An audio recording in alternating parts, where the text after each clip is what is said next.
Good afternoon, brethren. This is Big Judah coming to you guys from California. Before I begin, I want to give all praises to Yahweh, the Most High. I also want to acknowledge the earthly mother, who is wisdom, who is the Holy Spirit. I also want to acknowledge Yahweh Shai. Pray that they give us knowledge and understanding in these times that we are in. We're getting more knowledge and understanding every day, learning more about the Most High through all aspects of our lives. And for today, on this video, I wanted to talk about this book that I just finished reading. One of my brothers turned me onto this book, I want to say a couple months ago. I didn't really have the interest in reading it at that time, but I think the Most High moved me later this last week to read this book. And I finished it up pretty quick because once you start reading it, it's really hard to put down because it's got a lot of great information, just eye-opening information. I know I saw a couple of brothers make some comments and kind of recommend this book, so I read it, and it's very, very eye-opening.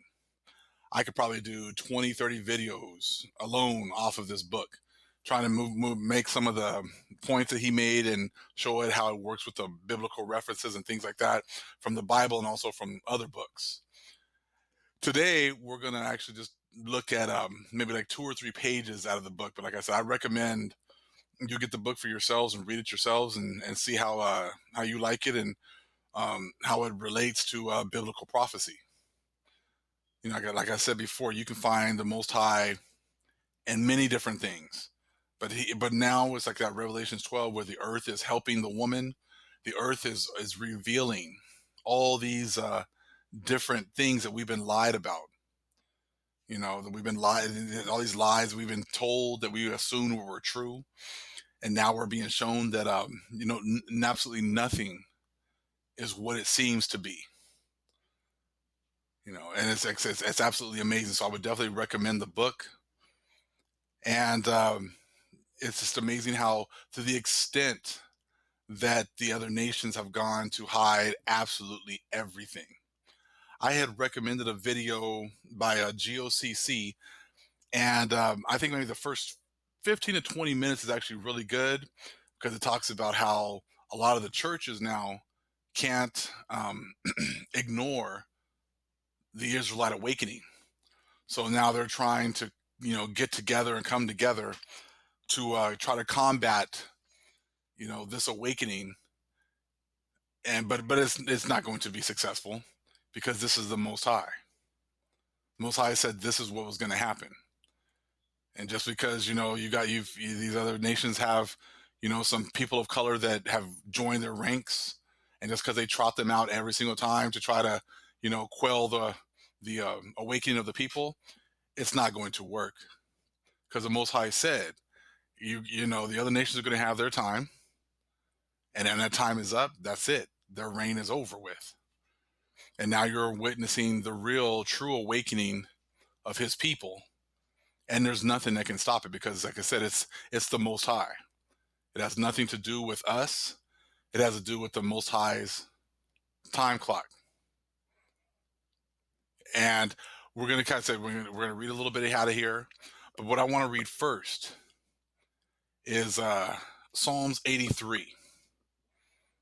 And it's amazing because you don't realize the depth of the other nations and how they would work together to keep us, ignorant of who we are and who our power is. But it said really it was the Most High that did this because it was part of the curses that were put on us. For a time, he was the power of the other nations. He had turned against us because we turned against him first. And he gave them power to do all the things that they did. But just like in the story of the 70 shepherds, he said he was going to give us to the other nations numbered. And the ones that he said to kill were the ones that were supposed to be killed. But the other nations have went way overboard. And he told the angels to keep count of the ones that they kill. But we'll get into that in a little bit. Let's just read Psalms 83, chapter 2, I'm sorry, Psalms 83 verses 2 through 5. For lo, thine enemies make a tumult, and they that hate thee have lifted up the head. They have taken crafty counsel against thy people, and consulted against thy hidden ones. They have said, come, and let us cut them off from being a nation, that the name of Israel may be no more in remembrance. Let's go to 5 here. For they have consulted together with one consent. They are confederate against thee. They are joined together against us. That's what this said was going to happen, and that's exactly what happened. And that's what we're going to be getting into in this book. Like I said, we're going to just go over a couple of pages. I mean, there's so much information that, like I said, I could do many, many videos. But today we're just concentrate on this topic and the Confederacy and how they've come together to keep us from the knowledge and understanding of ourselves, and how it worked out perfectly with the video that GOCC put out, how, this awakening is now affecting these churches, and people are leaving these churches in droves. The ones that the Most High has chosen to give this information, I'm sure most of us that are now in the truth came from those churches. It's just some of us got woken up a lot earlier than others. Let's take a look at this real quick. This is actually from the Psalms of Solomon. And once you start reading, you'll start to see how, this stuff has been talked about for a long time, that this was going to happen. You take a look at, let me see, where did I put that? Look at the obliterate. If you look at the top there, the first part where I highlighted, so Psalms 83 and Jeremiah 17 and 4, you have exposed their sin, that your judgment might be evident. You have obliterated their memory from the earth. And that's exactly what happened to our people. The Most High obliterated our memories from the earth. I wanted to make sure we kind of look at the scriptures first before we look at the accounts of it from the book, when the rocks cry out. Okay? And then, so this talks about a lot of things that the Gentiles were going to do when they were obliterating, when the Most High was using the Gentiles to obliterate our memories from the earth. It says, keep going, God is a righteous judge, and he will not be impressed by appearances. For the Gentiles insulted Jerusalem, trampling her down. He dragged her beauty down from the throne of glory. She put on sackcloth instead of beautiful clothes, a rope around her head instead of a crown. She took off the wreath of glory which God had put on her. In dishonor, her beauty was thrown to the ground. Okay? And I saw and implored the Lord's presence and said, let it be enough, Lord, to make your hand heavy on Jerusalem by bringing Gentiles upon her. For they ridiculed her and did not refrain in anger and vicious rage. He's like, that's that part where they're going to continue, more than what the Most High wanted. Okay? And they will be finished unless you, Lord, censure them, the Gentiles, in your anger. For they have not done it in zeal, but in emotional passion, to pour out their anger against us in plunder. Let's talk about how they just, when they got the reins to run things, they just went crazy. And this is the Psalms of Solomon. This is stuff that's talked about thousands and thousands of years ago. And we're going to read about how they were doing this when the Europeans came to the New World. Okay? Do not delay, O God, to repay to them on their heads, to declare dishonorable the arrogance of the dragon. All right, you can read more of that on your own if you would like. Okay, but this just talks about how when they got their opportunity to rule over us, the things that they did. So now we talked about how they made a tumult in Psalms 83. Now we're talking about how our memory of who we were was obliterated. Okay, from the earth. All right, now we're going to take a look at some accounts here from when rocks cry out. All right, we're going to start here in the middle, where it says historian William Prescott documented the erasing of the Africans. And of course, they're going to, say Africans, they're people of color, okay? But it was made it such a point to deny the information, who was the people look like when the Europeans got there, okay? Their manuscripts were made of different materials, talking about the natives that were here, okay? But for the most part, of a fine fabric from the leaves of the aloe, agave americana, called by the natives, I'm gonna say maguey, which grows luxuriantly over the tablelands of Mexico.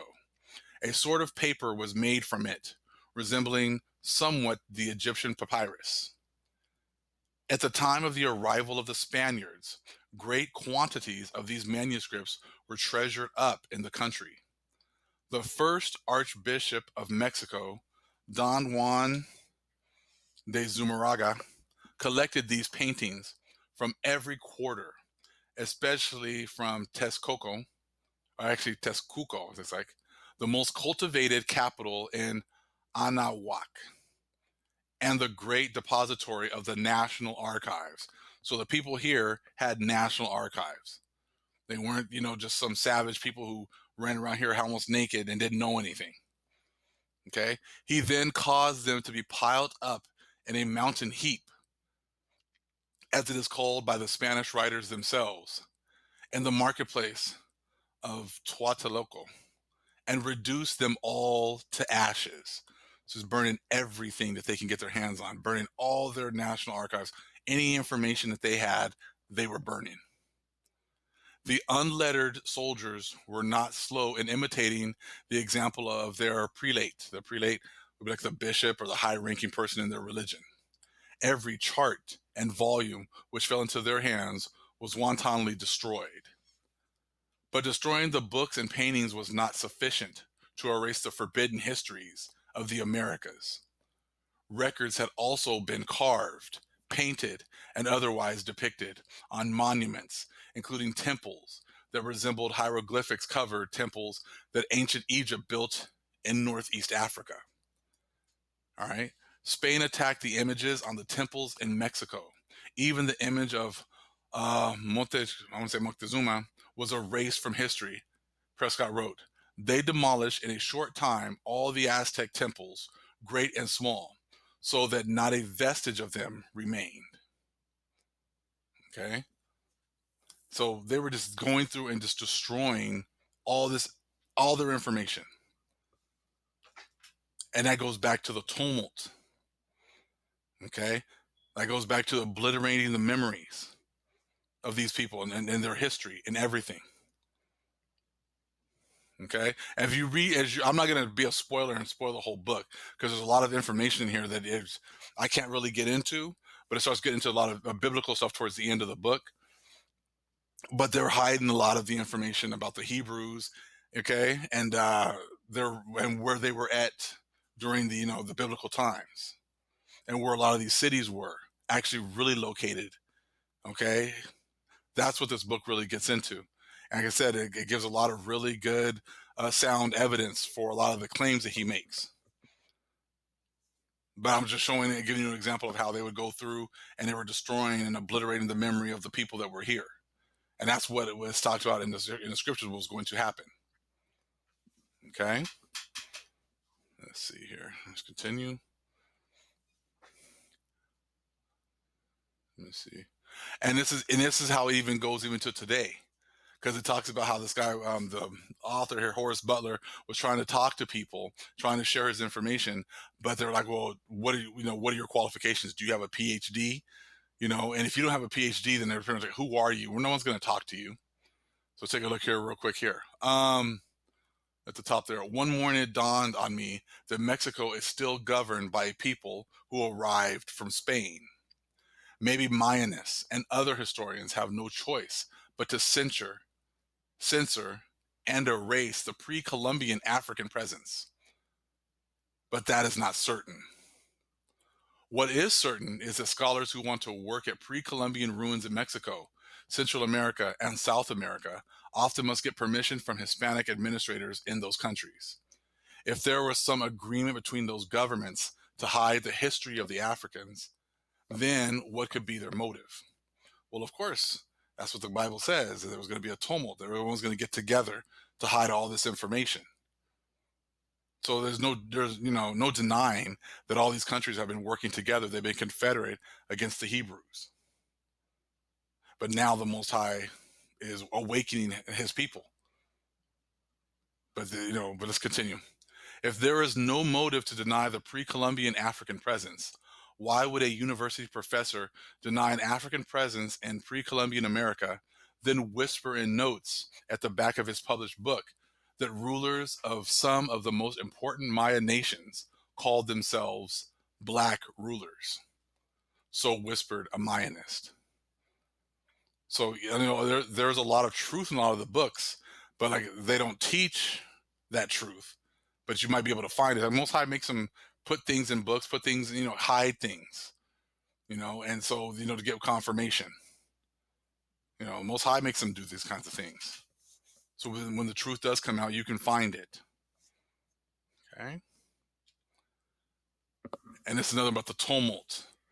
This guy was talking to a librarian. This was what the librarian was telling him when he was trying to look for the black presence here in the Americas before Columbus came. And this is what she said: "I can tell you where to find the blacks who were in America when Columbus came here," she whispered, as she leaned toward me for confidentiality. "But you do understand that people do not like to talk about that, don't you?" All right. She did not wait for an answer. "I know there were several groups of blacks here, and not just in the islands, but in South America too," she offered, while occasionally looking around as though we were committing a grave conspiracy. Okay. So like I said, this book goes into quite a bit of information. This kind of like whets your appetite maybe to kind of get the book and look at it yourself. But there's a whole lot more information. I'll probably end up doing a couple of other videos on this topic. But fast forward to today, and now you're starting to see all these different groups trying to come out and trying to debunk what's happening with the Hebrews and everything else, and how it's not, and it's fake, and they're lying about this or lying about that. But like I said, this is all biblical prophecy. There's no way of getting around what the Most High said. I'm going to read something real quick from how this is going to happen. In Isaiah chapter 54, let's look at, we'll start at verse 7. "For a small moment have I forsaken thee, but with great mercies will I gather thee." So for a little bit of time, the Most High turned his back on us, and he was the power of the other nations. That's why during Manifest Destiny, and when the Edomites and the other nations were going around the world, no one could stand against them, because the Most High was their power for that time. He had deemed them to, he gave them their run, gave them their time.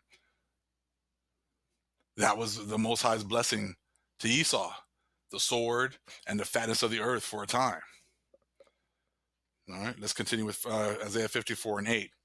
"In a little wrath I hid my face from thee for a moment, but with everlasting kindness will I have mercy on thee, saith the Lord, thy Redeemer."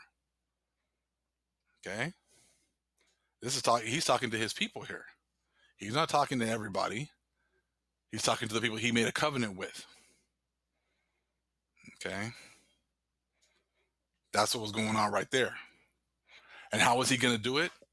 Do you get pastors that go to, seminaries here? Are those the pastors he was going to use? The ones that go to seminary that are trained here, to say that, hey, God loves everybody. Constantine Christianity, God loves everybody. We're all equal. Galatians 3:28, neither Jew nor Greek. It was funny because in that video, we already know what scriptures are always running to. John 3:16, Galatians 3:28. I've already done videos on that. I don't need to get into that anyways. But let's see what the Most High says about the people he's going to pick to be his pastors at this time. Jeremiah 3. Let's see. And 14. Actually, let's look at 14 and 15. "Turn, O backsliding children, saith the Lord, for I am married unto you. And I will take you, one of a city, and two of a family, and I will bring you to Zion. And I will give you pastors according to mine heart, which shall feed you with knowledge and understanding." So the Most High is going to decide who's going to be pastoring his flock, who's going to be feeding his people. It's not, you don't get to decide to go to seminary now, so now you're a pastor. No, the Most High is going to pick the people that He wants to do that, and those people are going to be coming from a certain bloodline. Okay, the Hebrews that He chose are going to be the ones that are going to be the pastors. You don't get to choose. That's not a choice you get to make. Okay, the Most High is going to do that, and He is doing that, and He's already doing it. And that's why so many people now are leaving these churches. Because they're seeing that they've been told lies. Okay, let's read that real quick from 1 Peter chapter 2, verse 9 and 10. But ye are a chosen generation, a royal priesthood, and holy nation, a peculiar people, that ye should show forth the praises of him who hath called you out of darkness into his marvelous light, which in time past were not a people, but are now the people of the Most High, which have not attained mercy, but now have obtained mercy. That's what you're seeing now. You're seeing the Most High, that's all. Verse 10, when in time past you were not a people. We weren't a people because all these other nations burned all of our information, gave us different names, gave us different language. And we're going to get into that too also. That was already prophesied to happen. We weren't going to know who we are. We weren't going to know where our land was. We're not going to know absolutely anything. That's why us waking up in this reality is such a beautiful thing. That only the Most High is able to do this. Let's read 2nd Esdras 2. Get that real quick. 2nd Esdras chapter 2, verse 7. Let them be scattered abroad among the heathen. Let their names be put out of the earth, for they have despised my covenant. Let's read that one more time. Let them be scattered abroad among the heathen. Let their names be put out of the earth, for they have despised my covenant. And that's exactly what happened. Our names were put out. Israel was no more. Not until these times. Not until now he's trying to wake us. Now he's waking us up. But what they don't understand is this stuff was already predated. This stuff was already talked about happening, and prophesied to happen during the time of Enoch. We're going to read a little bit of that also. Let's go to the book of Enoch. Get there real quick. Enoch, chapter 88, 94 through 100. Actually, Enoch, let's start at 88, 115 through 118. How this is going to happen. Because we're all going to be blind. The sheep and the people who are above us, the shepherds. Let's get that real quick. Moreover, also, all the sheep were blind and could not see, as were the shepherds likewise. Thus were they delivered up to the shepherds for a great destruction, who trod them under foot and devoured them. Yet was their Adonai silent, until all the sheep in the field were destroyed. The shepherds and the sheep were all mixed together, but they did not save them from the powers of the beast. Then he who wrote the Sefer ascended, exhibited, and read it at the residence of Yahweh of the sheep. He petitioned him for them and prayed, pointing out every act of the shepherds and testifying before him against them all. Then taking the Sefer, he deposited it with him and departed. The angel was going up and telling, making reports of what the shepherds were doing to the sheep. And the Most High was just quiet, allowed him to deposit the information and go back down and keep on reporting. Why? Because he'd already gave the 70 shepherds their time, He told him, he gave them the sheep numbered, but he already knew that they were going to kill way more. Like I talked about earlier, how they were just going to be like an emotional anger and they're just going to just kill anything they could and hide all the information. Let's read a little bit more from this 70 shepherds, the book of Enoch, 88, we'll read 94 to 100. Verses 94 to 100. Let's see here. But he looked on in silence, rejoicing that they were devoured. Actually, this started 93. Then I began to cry out with all my might, imploring Yahweh of the sheep, and showing him how the sheep were devoured by all the beasts of prey. But he looked on in silence, rejoicing that they were devoured, swallowed up, and carried off, and leaving them in the power of every beast for food. He called also 70 shepherds and resigned to them the sheep. This is when the Most High gave us to the other nations, okay? That they might overlook them, saying to them and to their associates, every one of you henceforth overlook the sheep, and whatsoever I command you, do. And I will deliver them to you numbered, and I will tell you which of them shall be slain, these destroy. And he delivered the sheep to them. Then he called to another and said, understand and watch everything which the shepherds shall do to these sheep, for many more of them shall perish than I have commanded. Of every excess and slaughter which the shepherds shall commit, there shall be an account, as how many have perished by my command, and how many they have destroyed of their own heads. Of all the destruction by which of the shepherds there shall be an account, and according to the number, I will cause a recital to be made before me, how many they have destroyed of their own heads, and how many they have delivered up to destruction, that I may have this testimony against them, that I may know all their proceedings, and that delivering to them I may see what they will do, whether they will act as I have commanded them or not.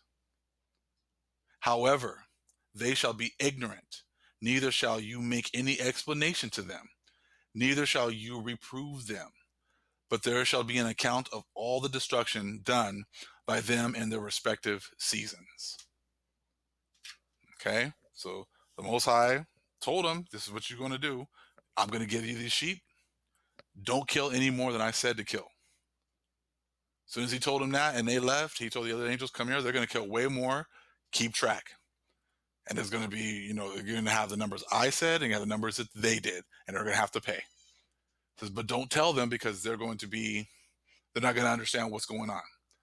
They're going to make up some fake Constantine Christianity that says, if you say Jesus, nothing's remembered. Everything is forgiven. But the Most High has been keeping track this entire time. Joke's on you, I guess. And that's what's been going on right now. And now we're coming to the end of that.